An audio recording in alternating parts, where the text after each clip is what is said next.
Satisfação enorme, né, estar aqui, inclusive apoiando esse programa Ciência Cidadã, né, que é um programa pelo qual nós temos muito carinho lá na Pró-Reitoria. Então, de novo, parabéns pela iniciativa, e eu vou conversar um pouquinho com vocês sobre questões que muitas vezes são questões que a gente imagina que a gente sabe, e, de fato, eu imagino que a maior parte da plateia aqui está familiarizada com essas questões de ética, de integridade científica, mas é extremamente importante que essas questões elas permaneçam gravadas, né? Esses tópicos da discussão de hoje, para que os cidadãos possam tomar conhecimento disso, e como a Mari acabou de dizer, para que eles possam ter acesso a esses vídeos, para que eles possam ter acesso a esses slides. Falei para a Gabriela que os slides que ela gravou para que eu possa passar, já ficam com vocês para que vocês possam disponibilizar sempre e utilizá-los como vocês quiserem, tá? Bem, então eu estou aqui por ser parte, né, da Pró-Reitoria de Pesquisa e Inovação, onde eu trabalho com boas práticas, mas eu também trabalho num comitê de ética. Eu sou membro do Comitê de Ética em Pesquisa do Instituto de Psicologia, né? Apesar de ser professora da FEFELESH, eu estou em vários lugares. E isso também me permite, né, falar com vocês a partir de vários lugares. E hoje eu quero falar um pouquinho com vocês sobre questões de ética e questões de integridade. Eu gosto sempre de colocar essa imagem aqui, que é uma imagem do Dalí, né, que é a criança geopolítica observando o nascimento do homem novo. Porque algumas coisas que eu vou falar aqui, inclusive, essa relação entre ética, ciência, sociedade, elas têm muito a ver com o que se pensou, né? Ah, ficou perfeito. O que se pensou filosoficamente desde a antiguidade. Às vezes a gente acha que ética é uma coisa construída muito recentemente, mas existe todo um arcabouço teórico desde a antiguidade, né? Então, eu vou falar um pouquinho, num primeiro momento, sobre integridade científica, que são aquelas questões que dizem respeito a como a gente se comporta com relação, por exemplo, aos dados que a gente coleta, aos dados que os nossos colaboradores coletam, a como a gente procede para fazer a publicação e a todos os problemas que existem em torno disso. Então, a primeira questão, né, que a gente deve se perguntar é ciência por quê? E eu acho que tem muito de ciência cidadã nessa pergunta. E porque a gente precisa, em primeiro lugar, né, pensar se a gente faz ciência só para publicar. A gente tem os nossos, infelizmente, né, os nossos índices aí, que orientam a nossa pesquisa, eles estão muito calcados na publicação que a gente faz, e muito pouco calcados no impacto social. E aí a gente parece que fica fazendo pesquisa para poder publicar paper, e isso não tem absolutamente nada a ver com o princípio da ciência. E a ciência cidadã, de certa maneira, ela vem na contramão disso. Então, é extremamente importante, né, que ela esteja aí para nos mostrar, e a USP é signatária, né, de uma série de tratados que encaminham a questão para uma valorização do impacto social e não simplesmente esses índices, né, que, na verdade, dizem respeito à publicação, que são importantes, mas que apenas indicam e não necessariamente representam o impacto daquela sociedade. Esses problemas eles vêm de longe. Nos Estados Unidos, a partir de 1980, a gente já tem muitas revistas científicas em circulação, e a gente tem que quase todo, não é praticamente todo o conhecimento, ele provém, conhecimento científico, ele está sendo publicado. Então, esse grande número de artigos em circulação acende um determinado alerta. Um alerta de que, nessas revistas científicas, a gente já percebe uma série de fraudes, e fraudes em instituições de prestígio, e começa a se questionar qual que é o impacto dessa ciência produzida nas universidades sobre o conhecimento de fato. E nos Estados Unidos, então, vai ser criado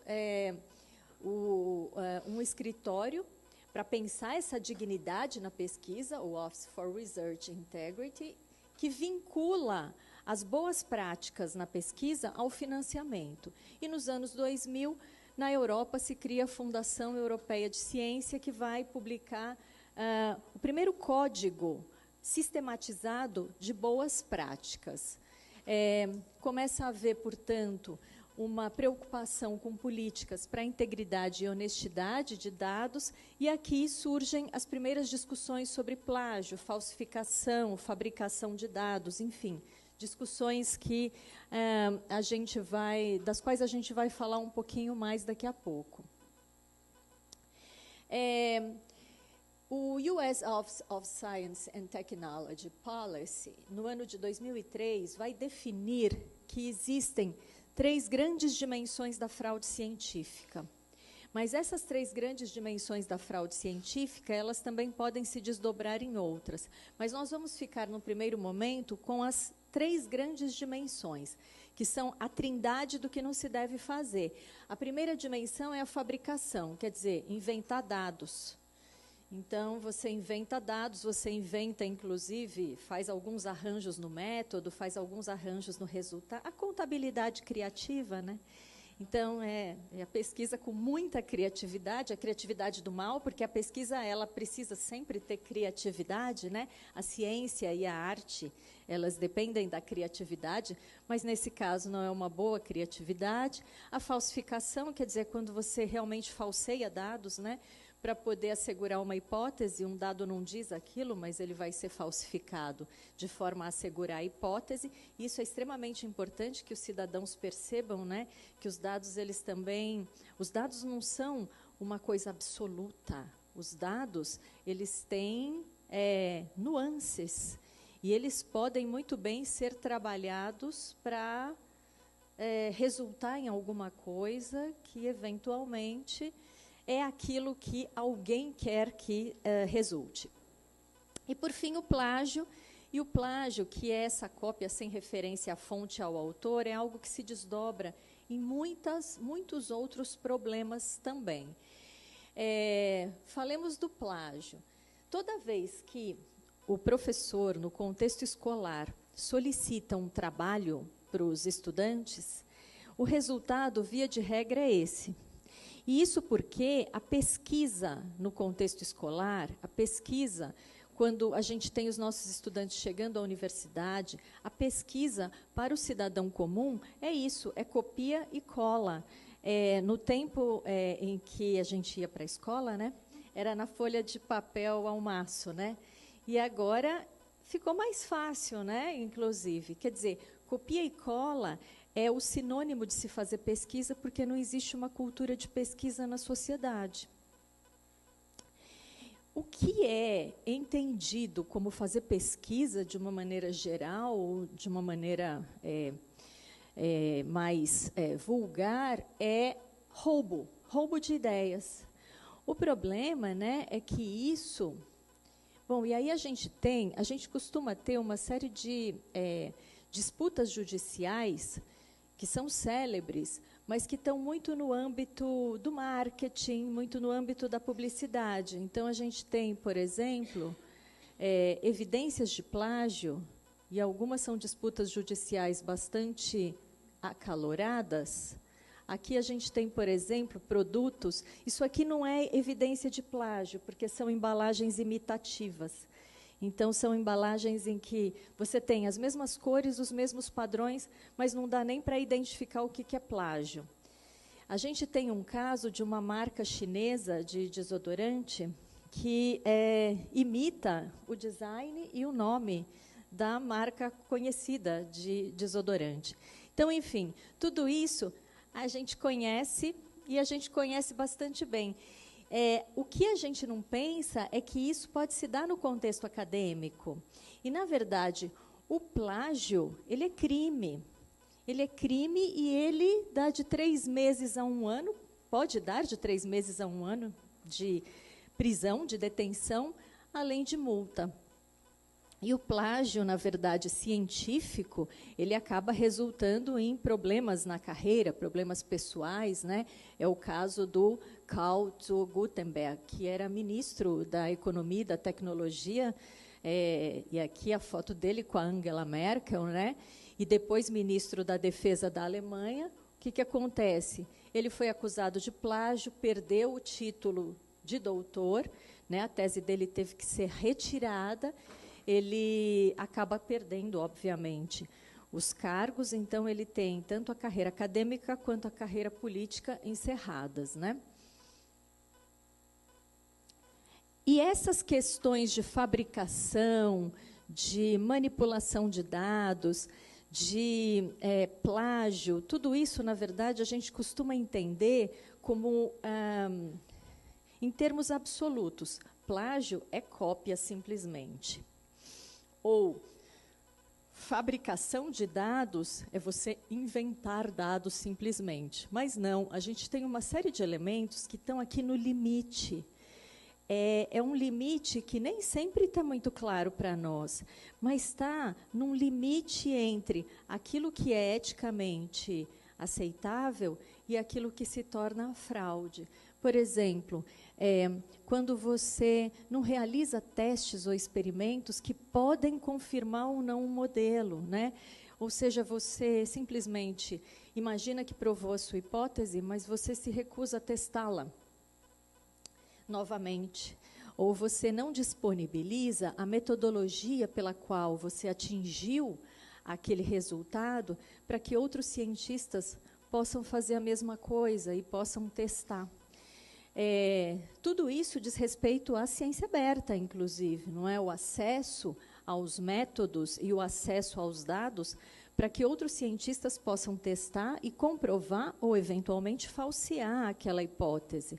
Quer dizer, é um limite tênue, mas, na verdade, ele precisa ser pensado, não só porque, muitas vezes, a pesquisa que você fez, ela não produziu aquele resultado que você está imaginando, que você vai entregar para a sociedade, mas também porque essa pesquisa, ela é uma pesquisa, sobretudo nas universidades públicas, financiada pela sociedade, né? Então, ela é uma pesquisa pela qual é preciso prestar contas para esta sociedade. E não só isso, né?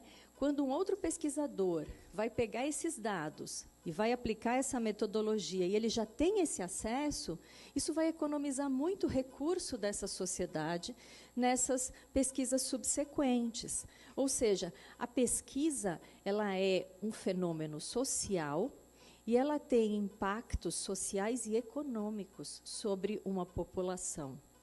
E é por isso que, muitas vezes, a gente pode achar, por exemplo, essa fragmentação de resultados, né, aquilo que é chamado de ciência salame, né? Então, você publica um resultado aqui, mas aí depois você publica um outro ali. Claro, né, as agências ficam exigindo que a gente publique o tempo todo. E é por isso que eu acho que a gente precisa entrar nessa discussão e dar um basta nisso. Né, mas é um basta definitivo, né, porque é impossível que a universidade continue funcionando assim. Mas isso é altamente contrário à ética da pesquisa e à finalidade da pesquisa. A pesquisa precisa reverter em benefícios para a sociedade. A gente não faz pesquisa para ficar fatiando salame e publicando. Isso me deixa muito indignada, né? Porque, se por um lado a gente faz a pesquisa como, entendendo a pesquisa como um aspecto social e que precisa resultar em impacto na sociedade, em uma inovação realmente relevante, significativa, por outro lado, aqueles que nos avaliam e que nos financiam, eles avaliam uma coisa completamente diferente. Eles avaliam cada pedacinho de salame que eu publico, cada fatia dessa pesquisa, que muitas vezes poderia ser publicada inteiramente e resultar numa inovação muito mais imediata. Então, vejam como é complexo, porque muitas vezes o próprio pesquisador ele está refém desse tipo de avaliação ou de critério, vamos dizer assim. Caso de suspeita de má conduta. Em caso de suspeita de má conduta, o pesquisador deve se colocar à disposição imediatamente para poder esclarecer todo e qualquer fato relativo àquele problema que foi encontrado na sua pesquisa ou na sua publicação. Na medida em que ele não faz isso, ele está incorrendo em fraude. quando ele negligencia erros que são encontrados após a publicação, e ele não vai lá e não retrata, ou não retira a publicação, ou não corrige esses erros. Quer dizer, a gente tem uma série de elementos aqui que precisam ser avaliados. Publicação duplicada, né? É aquela história de mandar o mesmo texto para 2 revistas. Uma vez eu fui fazer uma fala num lugar, que não vou falar qual, e uma pessoa disse, não, mas aqui isso é comum, a gente manda o mesmo artigo para 2 revistas. E eu estava falando com um professor. Aqui a gente manda para 2 revistas. E eu dizia, não, mas não, né? Vai demorar essa aqui, então a gente tem que retirar dessa e colocar na outra, né? É assim que funciona. Então, quer dizer, muitas vezes, algo que parece óbvio também não é, mesmo nos círculos acadêmicos. E é por isso que eu gosto de ressaltar isso, tá? E agora eu entro numa outra parte, que é uma parte em que eu quero fazer algumas conexões. Eu queria falar um pouquinho dessa ética em pesquisa, como é que a gente se relaciona com a pesquisa e com os participantes da pesquisa e colaboradores da pesquisa também, no caso da ciência cidadã. Tá? E aí eu quero voltar naquela pergunta, né? Afinal de contas, por que a gente faz ciência? E aí, agora acho que a gente pode encaminhar uma resposta. Tá? A gente não faz ciência para ficar publicando, né? Embora as agências nos exijam isso cada vez mais. A gente faz ciência, em primeiro lugar, a ciência consiste em identificar e buscar a solução de problemas. E isso desde a Idade da Pedra, por isso que eu coloco essa imagem, né? Quer dizer, no período paleolítico, né, a gente tem a identificação de problemas e o estabelecimento de bases para buscar um resultado. A ciência começa com uma pergunta, né? Seguida de uma hipótese, de uma experimentação para comprovar ou não essa hipótese e para formular outras, e seguida, por fim, de um resultado que pode ser um resultado que vai perdurar por um bom tempo, mas o fato é que esse resultado ele também vai acarretar outras questões, e é desejável que isso aconteça, né? Eu costumo dizer que o cientista sempre tem perguntas. Ele nunca deve ter as respostas. Quando o cientista diz que tem as respostas, ele tem que se aposentar, ele tem que ir para casa, né? Ele tem perguntas. Perguntas são mais importantes, né? Porque perguntas nos levam à pesquisa, né? À observação, e as respostas nos levam a sentar em cima da resposta e ficar palestrando sobre a resposta. Então, enfim, a pergunta é extremamente importante e a ciência se retroalimenta dessa maneira, né? Na medida em que novos resultados trazem novas perguntas e assim por diante. É claro que a ciência moderna ela vai apresentar componentes diferentes, porque a ciência moderna ela vai se caracterizar, para além de tudo isso, pelo chamado método. Né? Quer dizer, é um método aquilo que diferencia fundamentalmente a ciência moderna de toda a investigação humana. Mas a ideia de ciência ela está presente desde sempre, porque ela é a ideia, ela é uma ideia inerente ao ser humano, na medida em que o ser humano age na sociedade, ou age em sociedade. Muito bem. E aí é o que dá a Mari chamar uma professora de história, ainda mais de tempos tão recuados, né, para falar com vocês sobre ética, porque aí eu vou falar do Aristóteles. Né? O Aristóteles, ele inclusive tem um texto, um livro chamado Ética a Nicômaco.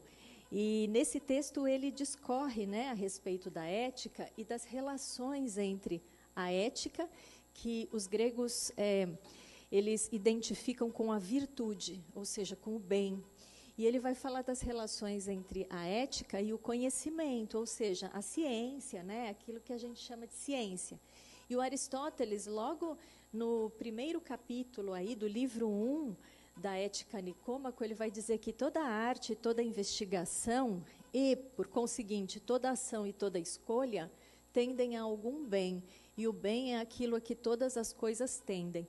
Então, Aristóteles vai imaginar que tudo aquilo que a gente faz, e aqui eu vou me concentrar no conhecimento, na ciência, ele vai dizer, o conhecimento ele precisa tender a um bem, mas esse bem não pode ser o bem seu só, que está fazendo ciência.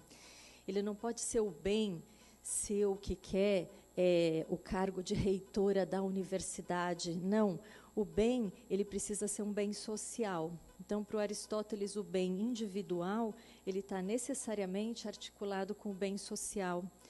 E o bem social, portanto, é aquilo a que todo conhecimento tende. E é exatamente o que a gente fala até hoje, né? Quer dizer, a ciência ou o conhecimento, ele precisa promover o bem da sociedade. Significa que, se ele está promovendo o bem de um ou de um grupo, ele não está bem colocado, ele carece de virtude, ele carece de ética, portanto. E aí, né, Aristóteles, a gente pode pensar, portanto, que a produção, a transmissão do conhecimento, a inovação em ciência e tecnologia para nós hoje é aquilo que o Aristóteles chama de conhecimento. Podemos estabelecer esse paralelo. Hannah Arendt, que é uma filósofa contemporânea, né? Ela é uma filósofa extremamente aristotélica, então, na linha do Aristóteles, né, ela tem um trabalho chamado Entre o Passado e o Futuro, que é do ano de 1961, e ela retoma essa questão. Ela também entende que a ciência ela só pode existir para o benefício da sociedade. E a Hannah Arendt vai dizer assim, olha, uma vez que numa sociedade a gente tem novos problemas, tá? E uma vez que essa sociedade reúne as condições técnicas para resolver esses novos problemas, essa resolução ela se torna uma opção dessa sociedade. Porém, essa opção ela se converte em um dever na medida em que o conhecimento ele precisa agir em prol da sociedade. E, portanto, não é mais uma opção, é um dever e, portanto, é uma questão ética. A ética, portanto, é o que leva o cientista, aquele que detém o conhecimento, a agir sempre em prol da sociedade. E o que é a ética, né? A ética, a gente pode dizer que é o ramo da filosofia que fundamenta científica e teoricamente a discussão sobre valores, opções, consciência, responsabilidade, o bem e o mal, o bom e o ruim, etc. Vem do grego ethos. Mas o que significa isso? Isso significa que, bom, muitas vezes ética é confundida com moral, né? E moral vem do latim mos. E moral em grego existe uma perspectiva também já para moral. A gente pode dizer que a moral ela consiste numa série de fatores, de aspectos pré-estabelecidos para a gente conduzir a vida em sociedade. Quer dizer, a moral ela está pré-estabelecida. Existe uma moral, portanto, uma moral religiosa que vai estabelecer todo um arcabouço de valores, né, ou de aspectos que devem orientar a vida das pessoas na sociedade. A ética não é pré-determinada. A ética é uma operação da razão. Então, é a partir da razão que a gente precisa avaliar se uma coisa é ética ou não. É por isso que a gente tem um comitê de ética, né? Porque o comitê de ética, ele, a partir da lei, da letra da lei, a letra da lei não é suficiente. A lei prescreve, tem tudo que está estabelecido ali. Mas o comitê é necessário porque existem nuances. E, a partir de operações da razão, ele vai avaliar isso, né? Então, e quem faz essa diferenciação, dizendo que a ética é uma operação da razão, é Sócrates, tá? Lá muito antes, inclusive, do próprio Aristóteles. Só que nem sempre a ciência ela funciona assim de parzinho, sabe, com a ética. Às vezes ela funciona, né, de uma maneira até na contramão da própria ética. E é por isso que a gente vai dizer que as atividades de pesquisa, elas impõem sempre ao pesquisador obrigações. E a gente já vai detalhar isso. Por que elas impõem obrigações ao pesquisador? De novo, né, agora eu vou um pouquinho antes do Aristóteles, eu estou indo lá no Platão. O Platão foi ele quem sistematizou um conhecimento que ele atribui ao Sócrates, e ele vai dizer assim que Num diálogo dele, chamado Teeteto, ele vai colocar o Sócrates dizendo que o saber, ou seja, o conhecimento ou a verdade, ela deveria sempre ser igual ou equivalente, ou sempre andar junto com o bem, com a virtude. Devem andar juntos, né? Só que elas não andam. O Platão propõe um equilíbrio. Por quê? Porque para o Platão, o saber ou o conhecimento, ele sempre tende ao ilimitado, porque a gente sempre quer conhecer tudo. O homem, né, ele, na sua ânsia de fazer perguntas, ele quer conhecer tudo, o conhecimento quer dar conta de tudo.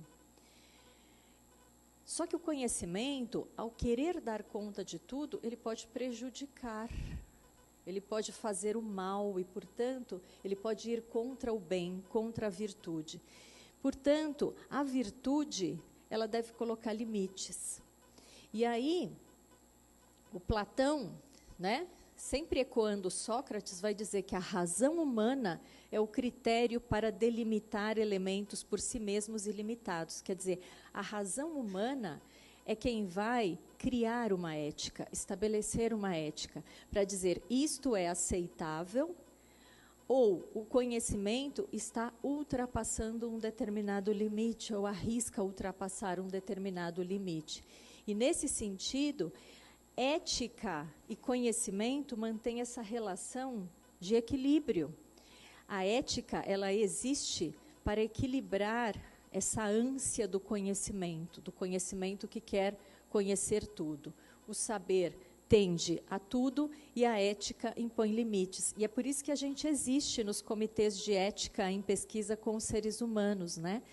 Porque nem sempre o conhecimento vai de par com a ética. Muitas vezes eles são ou se revelam contrários uns aos outros, né? Mas o bem, esse bem da sociedade, esse bem das pessoas, esse bem dos grupos sociais, ele nem sempre foi a mesma coisa. A gente precisa entender que o bem, quer dizer, o bem-estar social, aquilo que se imagina que é o melhor para uma sociedade, é uma construção histórica. E esse bem, ele só adquire sentido se a gente pensar no contexto dessas sociedades. E isso significa que, ao longo do tempo, a gente tem relações muito diferentes dessas sociedades com aquilo que é o bem. Então, por exemplo, em ciência, até muito pouco tempo atrás, pouquíssimo, a gente tinha um uso amplo e indiscriminado de animais na pesquisa, sem considerar quaisquer outros fatores, mas também uma concepção muito particular das crianças, que eram considerados como seres humanos de segunda categoria, né? E aí a gente tem uma série de histórias, né, terríveis da ciência, que eu quero deixar aqui, inclusive, para que isso fique registrado, né? E para que as pessoas tenham acesso a isso, até para a gente conversar um pouco sobre risco da pesquisa e benefício da pesquisa. Então, a gente tem, por exemplo, né, as mais famosas questões éticas aqui, envolvendo a ciência, começando com a vacina contra a varíola, que é a mãe de todas as vacinas, né? Então, lá em 1768, a gente tem um médico inglês, o Jenner, que vai inocular uma criança com a varíola bovina, né? Então, o que ele faz? Ele tira, né, ele extrai o sangue aí de uma ordenhadeira. Normalmente, as ordenhadeiras pegam varíola bovina e acabam tendo os anticorpos da varíola para a varíola bovina, e ela retira o sangue da ordenhadeira e aplica em uma criança. E aí, depois, em seguida, ele inocula o vírus da varíola humana na criança. E aí a criança não desenvolve a varíola bovina. Vejam só que coisa, né? Então, quer dizer, esse é o uso de uma criança, portanto, para provar uma coisa. Ele realmente provou. Ele provou a associação entre a varíola bovina e a varíola humana, e, de fato, deu certo, né? Mas uma série de coisas vão dando errado. Depois, em 1891, a gente tem um sueco chamado Jansson, que vai conduzir pesquisas contra a varíola em 14 crianças órfãs. Então, ele vai e pede para o diretor do orfanato para que cedam essas crianças para que ele faça o experimento. Ele sabe que o experimento, nessa fase, ele deveria ser feito em bezerros, mas ele fala para o diretor do orfanato que os bezerros eram muito caros, né? Então, e as crianças eram de graça, né? Então, enfim, as crianças são entendidas dessa maneira. Depois, a gente tem o mais famoso, que é o Pasteur, né? Que ele tem lá, e aí aqui eu queria só fazer uma reflexão para a gente tratar de risco e benefício. O Pasteur, lá no contexto da Suíça, em 1885, o contexto é de uma epidemia de raiva, de hidrofobia.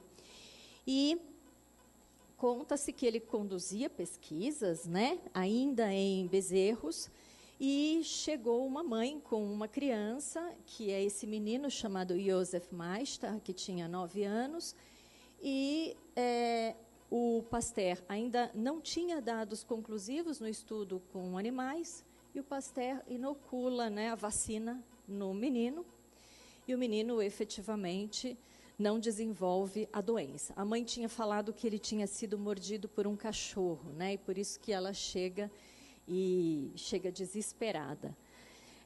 Depois eu só pulei aqui para o Brasil de 2020 para a gente se lembrar do que aconteceu nos hospitais, né, com o uso indiscriminado de determinadas substâncias que tornava as pessoas, né, cobaias involuntárias, tá? Mas eu quero falar com vocês sobre isso daqui a pouco. Ah, não, eu acho que eu vou voltar. E qual que é a grande questão aqui? Os problemas nesse experimento do Pasteur, em primeiro lugar, é que, primeiro, os estudos que ele tinha ainda eram inconclusivos. Os estudos em animais, ele não havia passado por uma fase em humanos. E mesmo os estudos em animais eram inconclusivos. Segundo, não se sabia se o cachorro que mordeu a criança tinha ou não raiva. O que se tinha ali era só uma mordida de cachorro. Terceiro, não se sabia se a criança tinha ou não desenvolvido a doença, porque a mãe simplesmente se dirigiu ao Pasteur porque o menino foi mordido pelo cachorro. Quer dizer, tem uma série de questões e de etapas da pesquisa que não foram contempladas. E aí a gente tem resoluções, né, felizmente, resoluções no Brasil, que são resoluções do Ministério da Saúde, que regulam a pesquisa com seres humanos e que estabelecem essa relação entre risco e benefício. Ora, na medida em que o risco é implícito, é maior do que o benefício que pode advir da pesquisa, a pesquisa não vale a pena e a pesquisa precisa ser recusada, né? E é por isso que entra aqui a ética para estabelecer, então, esse equilíbrio entre, por um lado, o conhecimento que tende a tudo, que pode, inclusive, levar a riscos, e a necessidade que ele tem de produzir benefício. O benefício é um aspecto extremamente importante. Então, aqui, esse é um trecho da Resolução 466 do Ministério da Saúde, e esse é um trecho da Resolução 510, são as duas resoluções que orientam aí as práticas de pesquisa com seres humanos, né, com seres humanos participantes da pesquisa. Ou seja, relação entre risco e benefício. E aqui a gente tem uma outra relação entre risco e benefício. Saiu na revista da FAPESP, lá de dezembro de 2018, já tem um bom tempo, mas é a notícia de que um pesquisador na China ele acaba sendo suspenso por ter criado bebês com gene alterado. O que ele fez? Havia uma mulher que estava grávida de meninas gêmeas e o marido era soropositivo. E o que ele fez? Ele alterou um gene dessas crianças para que elas nascessem livres do vírus HIV. Ele realmente, a operação era bem sucedida, ele estava conduzindo pesquisas nisso, e ele tinha resultados promissores, mas ele, enfim, qual que era a grande questão? Por que ele foi suspenso? Ele foi suspenso, em primeiro lugar, porque existem formas muito mais seguras, né, de se fazer isso. Existem formas muito mais seguras de livrar bebês de terem o vírus HIV, formas que já existem e que são muito mais simples e muito menos invasivas. E segundo, que é claro que essa alteração genética que ele promove poderia ter efeitos muito deletérios. Qual que era a argumentação dele? A argumentação dele era aquela, como a Hannah Arendt, uma vez que eu disponho de métodos ou de recursos para resolver esses problemas, então é um dever meu resolver esse problema. Esse problema eu preciso resolvê-lo. Então essa era a argumentação dele. No entanto, esse problema ele podia ser resolvido de uma forma muito mais simples e com muito menos risco. E depois, sobre o consentimento livre esclarecido, né? O consentimento livre esclarecido, ele é o documento que sela a concordância da participação do participante de pesquisa, mas também dos colaboradores de pesquisa, porque ele é um documento que precisa expressar, o que precisa detalhar todos os procedimentos da pesquisa, o tempo que a pesquisa vai durar, os riscos incluídos, não é? Riscos de danos decorrentes daquela pesquisa, e mais os benefícios, né? Os benefícios são algo extremamente importante, porque se a gente pensa a pesquisa como fenômeno social, a gente precisa pensar que ela precisa necessariamente trazer benefício. Ora, o participante, ele precisa decidir se ele quer ou não participar da pesquisa, e ele não pode ser simplesmente uma cobaia dentro de um laboratório e que não tem nenhum conhecimento a respeito dos procedimentos. É a ideia de consentimento livre, ou seja, ele consente de livre vontade, e esclarecido, ou seja, significa que ele está plenamente consciente, esclarecido, informado. É um consentimento informado sobre tudo o que vai acontecer. E aqui eu só cito aquele estudo Tuskegee, né, nos Estados Unidos,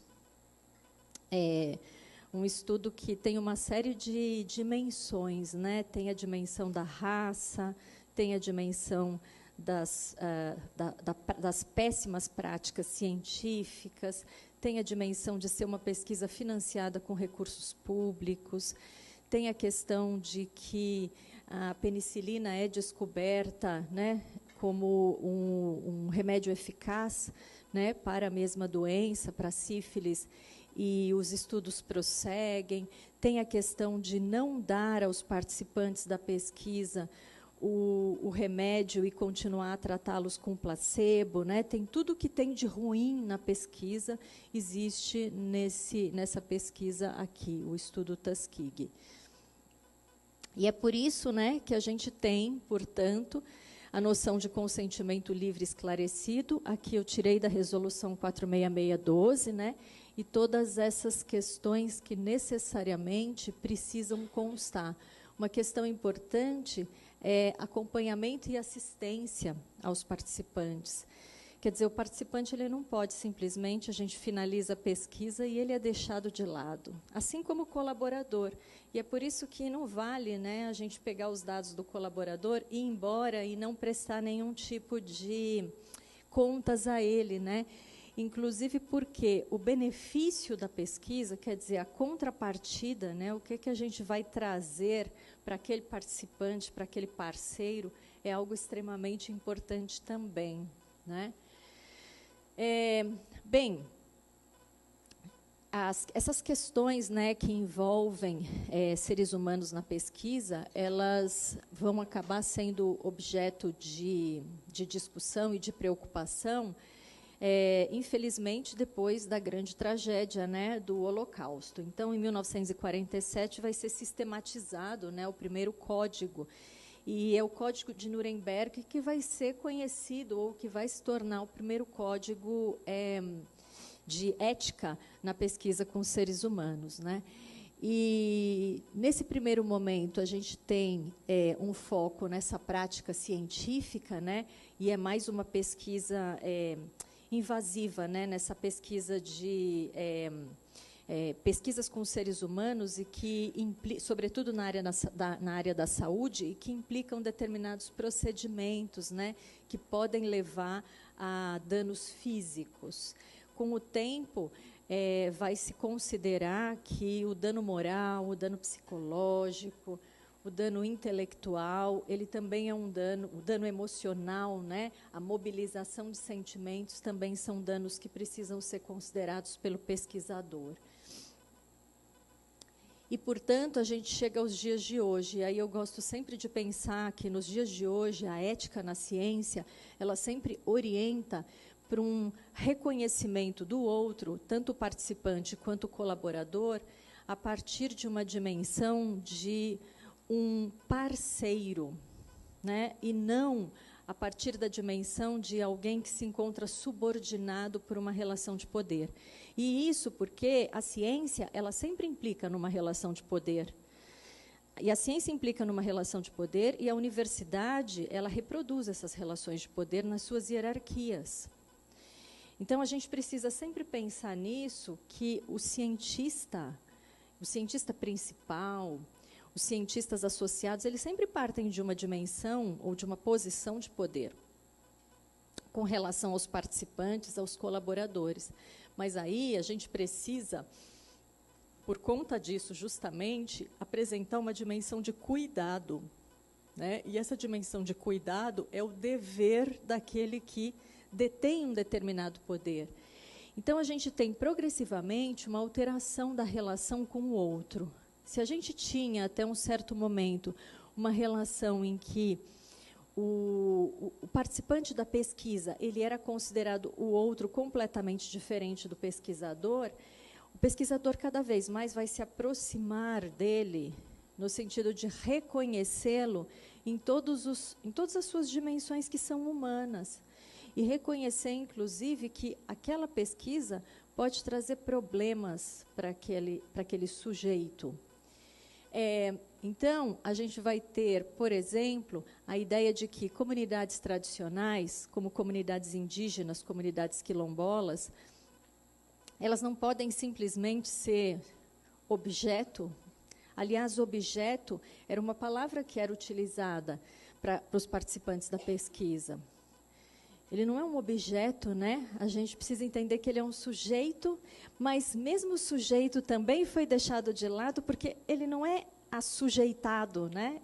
Ele participa. Então, a ideia dele ser um agente da pesquisa, né? Então, é agente, é sujeito, objeto. O agente é o participante e é o colaborador, no caso da ciência cidadã, né? As comunidades tradicionais, por exemplo, comunidades indígenas quilombolas, elas têm um estatuto de particular vulnerabilidade, e isso obriga o cientista a garantir que o benefício para essas comunidades seja imediato. Quer dizer, a pesquisa, os primeiros benefícios, eles devem se reverter muito imediatamente. E a gente costuma escutar, né, muitas vezes, em locais próximos da gente, que muitas vezes o cientista vai na comunidade, naquela comunidade ali de pessoas, coleta todos os dados e depois nunca mais aparece. Isso é uma infração ética gravíssima. E qualquer denúncia ao comitê de ética, né, responsável, pode resultar na invalidação daquela pesquisa e na responsabilização legal desse pesquisador, porque ele tem o dever de fornecer contrapartida, né? Às vezes a gente não pensa nisso. As crianças, né, ao mesmo tempo, elas também gozam de um estatuto muito diferente daquele do século XIX, né? Obviamente, elas não são pensadas mais como cidadãs de segunda categoria ou como coisas. Elas são pensadas como vulneráveis, e o vulnerável solicita uma atenção ainda mais especial, né? E eu sou a chata do comitê, as pessoas me mandam eu dou pareceres em muitas pesquisas com crianças, né? E eu sempre sou a chata perguntando, mas vai fazer isso? Vai fazer o quê? Não é só chatice, né? Existe uma preocupação com aquele ser em formação. Então, a criança é particularmente vulnerável nesse sentido. Muito bem. E sobre os animais, né, a gente não vai falar muito aqui, mas é a ideia de uma percepção cada vez mais forte de que existe sofrimento, existe sensibilidade envolvida e que, portanto, o animal não é insumo, é ser vivo. Muito bem. E aí, só uma questão sobre vulnerabilidade, né? Eu já falei algumas coisas para vocês, mas vulnerabilidade é a capacidade de autodeterminação reduzida ou impedida. Às vezes, a gente tem pesquisas, por exemplo, que se dão em casas de repouso, né? E nessas casas, a gente tem pessoas que muitas vezes elas são juridicamente incapazes, mas muitas vezes não, mas elas são vulneráveis da mesma forma. Então, o contexto de vulnerabilidade é importante e o pesquisador precisa perceber isso. Então, algo que acontece no contexto de uma casa de repouso com pessoas idosas tem que acontecer de uma maneira completamente diferente da mesma coisa que acontece com as mesmas pessoas na casa da família delas. Então, quer dizer, a gente precisa ter esse tipo de olhar para a vulnerabilidade. E aí, existe um historiador, na verdade, ele trabalha com filosofia da história, chamado Paul Ricoeur. E o Paul Ricoeur vai dizer assim, onde há poder, há fragilidade, né? Isso significa que onde há o poder do cientista, há a fragilidade do participante. E isso é natural, porque o participante ele não tem o conhecimento, o participante é aquele que vai ser submetido àquele procedimento, o participante é aquele que, naquela relação, ele se encontra numa posição desvantajosa. E isso é preciso reconhecer, porque tudo é política, todas as relações são políticas, né? E, nesse sentido, o cientista ele detém o poder. E o Paul Ricoeur vai dizer assim, que o objeto da responsabilidade é o frágil, o que significa que aquele que tem o poder precisa se responsabilizar pelo frágil, né? E o João Moreira Salles, num número de 2018 da revista Piauí, ele comenta um incêndio no Museu Nacional do Rio de Janeiro, e ele fala a respeito da coleção de besouros, uma coleção de besouros que foi exterminada pelo fogo. E ele diz assim, essa coleção tinha o direito, né, mesmo sendo um acervo material, ela tinha o direito de sobreviver, e que a responsabilidade diz respeito ao dever de proteger o frágil.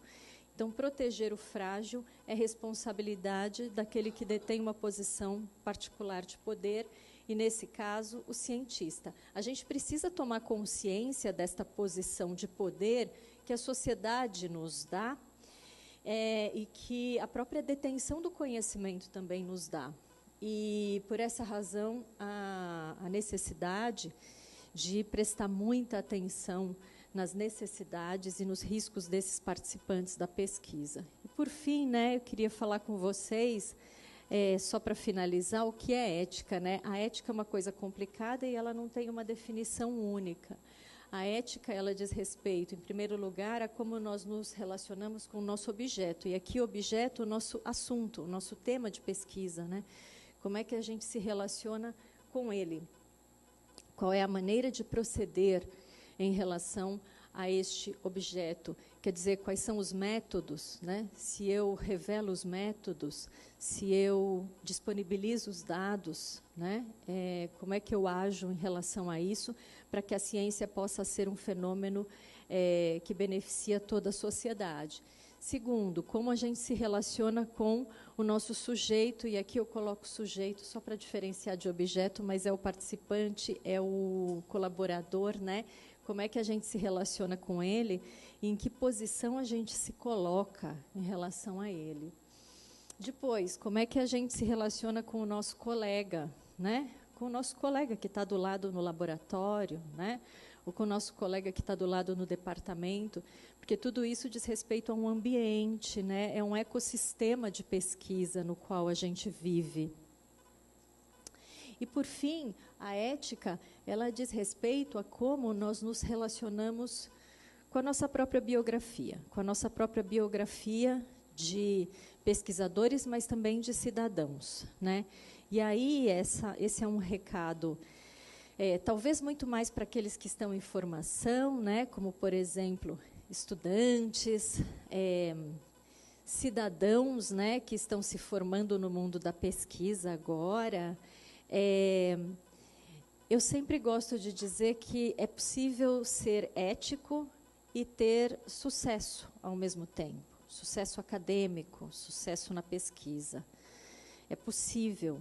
E eu sempre costumo dizer para os meus alunos que é para nunca, mas nunca mesmo, comprometer questões de princípio para poder aderir a questões de ocasião. Nunca. Porque a ética, ela, no final das contas, né, é aquilo que vai nos definir, ou aquilo que vai definir que tipo de ser humano nós somos. Pela paciência, muitíssimo obrigada.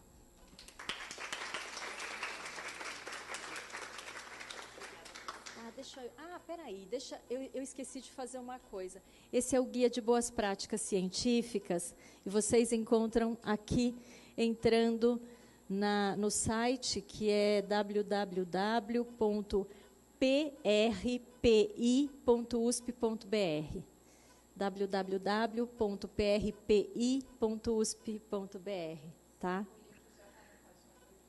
Ah, perfeito. O evidente é tudo, gente. Muito obrigada.